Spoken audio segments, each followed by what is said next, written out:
Why'd you have to go and make yourself humiliated? That is the song playing through the heads of every executive related to Walt Disney World and Imagineering. The Star Wars Galactic Hotel? Closed, maybe for good, now turned into office space as the Imagineers who have, disgraced the House of Mouse will be planning the next disaster from the very place that they failed with so badly, so soon hereafter.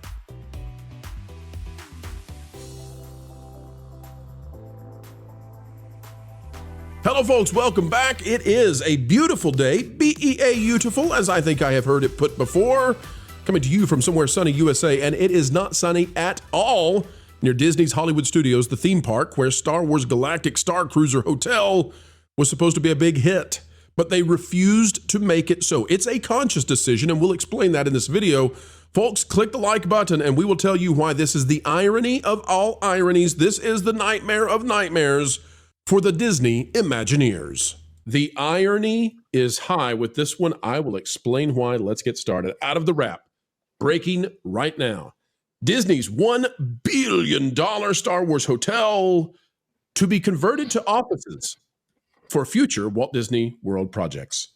The shuttered project will not be open to guests anytime soon. You know how creepy it would be to have your offices be in this thing where you have to walk? Imagine if you're an Imagineer, right? You're an Imagineer. You have to walk through the corpse of something you created that was so unpopular that it had to be shut down. And that's where you plan out the future projects. Everybody thinking about the irony here that you're literally walking through the corpse of something, of a failure. Yeah, I'm telling you, they can't. You can't make this up.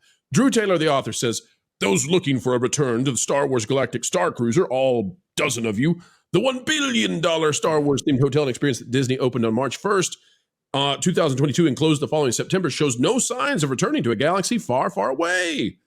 By the way, they could open this at any point with Luke Skywalker, with Princess Leia, with Han Solo, with Darth Vader. They would make billions and billions of dollars. You would have to get wheelbarrows to carry the money to the bank vault, like Scrooge McDuck. They will not do it. They will not. They refuse. Based on ideology, they are not going to accept that money. They don't want it. It's but dirt. where are the Imagineers going to have their offices, bro? I mean, come on. It's important too. According to several sources, including an individual close to the company, the building that formerly housed the immersive adventure is being converted into offices for Walt Disney Imagineering, the secretive arm of the company responsible for destroying the thing, for theme park attractions. That's what we're supposed to say. Retail locations and cruise ships. WDI will be using the building as a hub for several expansion projects coming to the expansive Walt Disney World Resort, including, among other things, the Latin America area of Disney's Animal Kingdom, blah, blah, blah, blah, blah, blah, blah. Here's the real news, folks. They're going to go get in this hotel that is a colossal failure so that they can destroy the Muppet Vision building, change it over to Monsters, lock in Hollywood Studios so they can never expand it again with a Monsters coaster.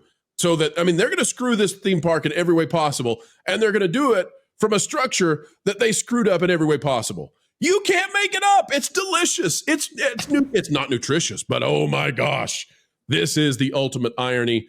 Panel, Disney World aficionados, what say you about how crazy this is that they are planning the demise of Walt Disney World from a structure that met its demise by the same people planning out the future again? I think it's hilarious. This building is ugly anyway. It is a concrete block. It is a rectangular prism in concrete form. And it's 100 rooms. Are each of these offices going to have a shower and a bathroom as well? How much of that are they going to have to take out of this thing in order to make this work? Are they gutting the entire? Plus, these are windowless rooms. 100 windowless rooms. You can't make it up. Is this punishment? Go ahead, Mark. Is that what this is? Is this poetry? Is this punishment for the Imagineers? You worked on this. You're going to have to live in it. Look at this, folks. This dirt mound, they haven't updated it in 2 or 3 years. This dirt mound is where the Galactic Star Cruiser Hotel is now. Windowless offices with bunk beds. they can walk. They can just literally walk across the parking lot and see what they're going to destroy next. Like they come from one destruction and they walk from that destruction. They go over here and they say, see, how can we destroy this area next day? And it's going to go well. It's going to go well. It's interesting. It's interesting you bring this up, Pro, because actually 3 days before this article was just written, which came out today, Jim Scholl, famous ex-Imagineer, actually put this out on Twitter. I remember seeing it at the time. If the former Star Wars Galactic Star Cruiser becomes the home for the Monsters, Inc. project, then their team members, the Imagineers, will benefit from short walks to the project site. So Jim Scholl, in effect, was making that joke, bro, 3 days ago. Obviously, he might have been hearing something. I can't believe they're going to have, as Ron said, billion-dollar offices or projects at Walt Disney World. The husk of what they've of their last big failure on Walt Disney World property. Please, Ron, go ahead. The weirdest thing about this, like I'm looking at this and going, if this were a script to Dumb and Dumber 3, it would be rejected for being too dumb. I mean, that's how ridiculous this is. Like, seriously, you spent $1 billion to literally make Star Wars fans' dreams come true. And that's what this was designed for, and should have been and could have been had it been executed correctly without Kathleen Kennedy in the picture. That woman has, I've never seen anyone destroy an IP more than Kathleen Kennedy has destroyed Star Wars. It's so beyond heartbreaking because, I mean, never in a million years could you have imagined, coming off of the 1980s, that the Star Wars franchise name, IP, characters that are beloved to so many could have ever ended up in such a bad condition that a $1 billion hotel that was meant to allow people to live out their Star Wars fantasies and dreams had to close down and is being converted into office space. It's like somehow Star Wars, Dumb and Dumber, and Office Space, the movies, have become a collective in this. It's ridiculous. Idiocracy as well. Idiocracy. It would be like fire officials meeting in the burned down Palisades Fire Department to talk about how they can improve fire codes on the next building. This is just obviously poetry. Maybe Disney does exist in simulation. So the lady in charge of all of this left and went to go work at Gensler. Is Bob Weiss? Is he still over there at Gensler, Vash?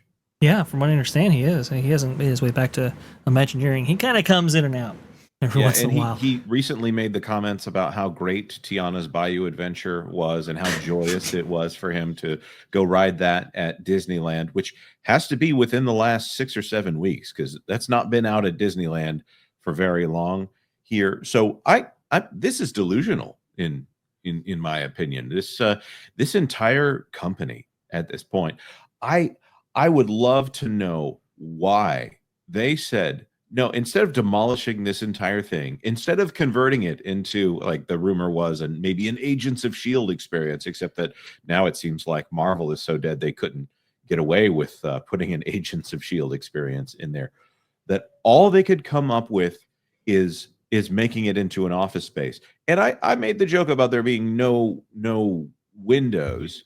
And no doors. Wait, hang on. There's no turning back. That's the now. Oh, please let there be a way back. We don't want to find the way out. Well, it's funny, Jonas, because the Wrap article actually goes into ideas that they had been hearing surrounding this whole facility, and apparently there was talk of a dinner show experience or something like that, or tour type experience, and they do remark about the difficulties of getting guests back there. So the location, I guess, ideal for WDI, but not ideal for guests. I mean, this has been a disaster from stem to stern. This was located in completely the wrong spot in order to take advantage of it. After its inevitable failure right here, but it's located in such a way that it actually prevents the future growth of Disney's Hollywood studios in general. It's remarkable just how much of a failure this was here. Now, Mark, I knew you were commenting before. on all of this. And I know you have polling regarding Disney and maybe even Star Wars. What do you got for us? I think we did some Star Wars stuff. I'll try and pull that up. We pulled on Disney a couple years ago at the height of the Don't Say Gay bill. Their approval rating got, I think, down to 42, 43. Pro, you probably remember better than I. And then we just pulled on it again recently, and it was up to 49, but that's still less than Donald Trump, and they're polling like a political figure. So when you become political, you poll like a political figure. And it's like, that'd be fine if it was like a brand of clothes or something like that. But we're talking about a company that literally defines productized Americana for the middle class and built so much brand equity that people went to Disney for the word Disney. I don't think people go to Universal Studios for the word Universal. They go for like Nintendo or Harry Potter or whatever, which, by the way, I think you could probably call a symbolic non-woke IP that is performing very well. I don't know. I mean, Monsters Inc. is great and all, but is that going to be an attraction in today's day and age? I have no idea. But yeah, I mean, I think Disney is probably, first off, I have no idea if it can pull itself out. We've talked a lot about this on stream. The main problem is that it's suffering from cultural collapse the last 20 or 30 years, of which DEI and wokeness is only a symptom. The problem is that people inside these companies have increasingly not traded on quality and merit.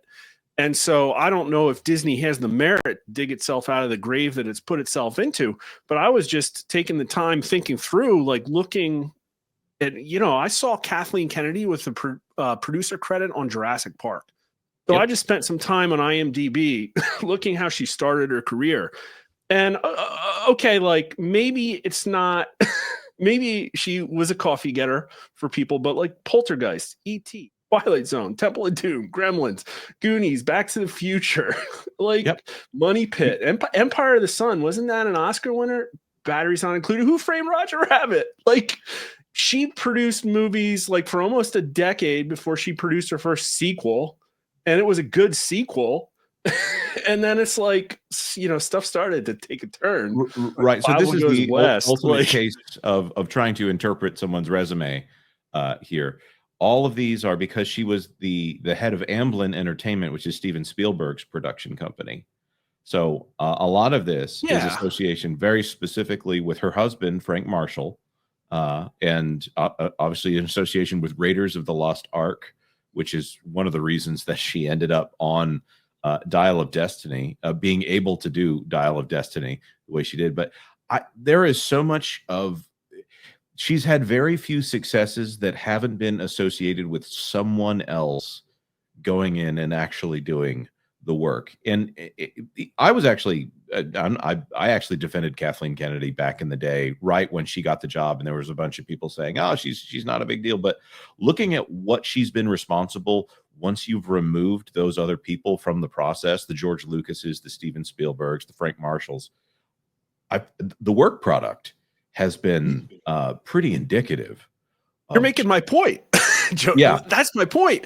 So it's like, she obviously knows what it takes to make a good movie. She worked with people at the top of their craft. She has been around them her entire career. She knows what it takes, and she sucks at it. And somehow she got to the top. So how did she get to the top? It wasn't based on merit. So before we wrap this up, though, there is one thing I would like to touch on just a little bit more, and that is, They could put Luke Skywalker, right? There's no reason they can put the original trilogy characters from Star Wars in this, and it will make so much money that they can't even imagine. And yet, they will not. So, panel, anybody who wants to weigh in on this, I mean, they are ideologically committed. They are les resistance. They are not, like, even if it embarrasses them, this should humiliate them, even if it drives their morale into the ground, even if their Imagineers have to sit in windowless bunkers with bunk beds and walk across a parking lot to go to destroy something else. They will not give the audience what they want. They will not. Here's the weird thing for me, Pro. When I was working there at Walt Disney World while this opened, and I talked to a lot of the people that went to work there. I know so many people that unfortunately, of course, lost their jobs when this thing shut Ron, down. were you the guy dyeing the shrimp blue with the food? No, no. But I worked very closely with the guy who developed the drinks for the Star Cruiser. Anyhow, what bothered me is that Imagineers actually wrote the best voyage that this thing could have gone on into the backstory of it, and that is the honeymoon of Han and Leia. They wrote that that's the backstory of this supposed galactic star cruiser, is that this was where, of all people, Han and Leia chose to take their honeymoon on this. And I'm like, how did you not make that the voyage? How did they not make that the voyage?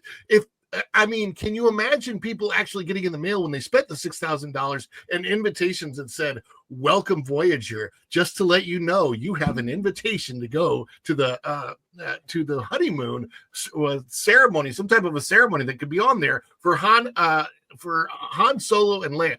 I mean, I might bring in the wrong audience there if you're inviting them to the honeymoon. Well, and from what I understand, wasn't that the place where they heavily imply that Kylo was conceived? Oh, so that's a whole other thing. But no, we don't want to get into that part of it.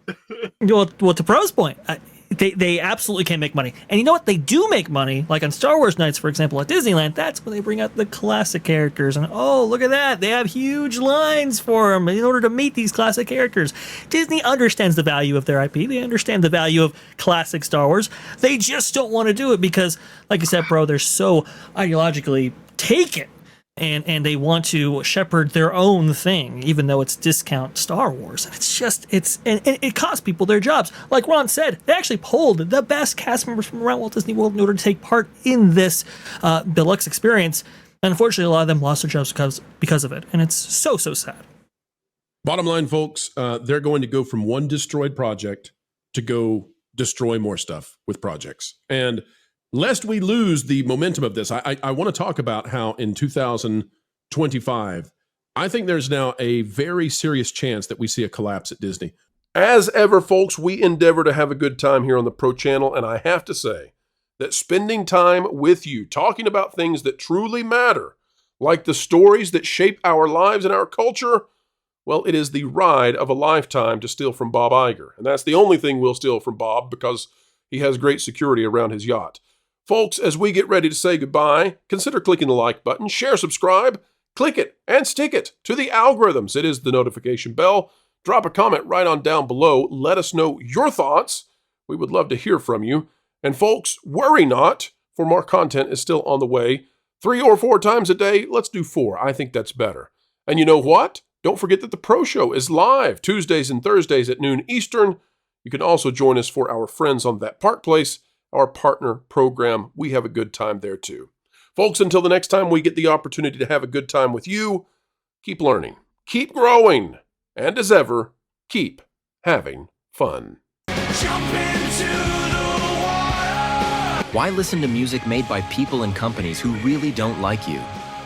Check out Vacation Radio today and prepare for all new content made by the people behind the wdwpro channel. It's the place you need for all the music. That should be fun.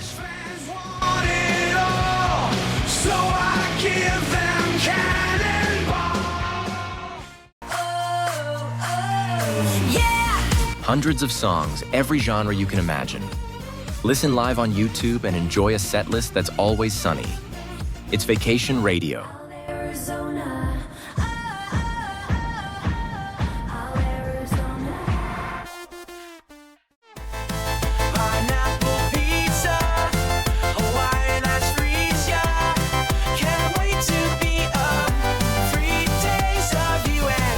What are you waiting for? Every WDW Pro video has a link to Vacation Radio in the video description. Try it out and subscribe today.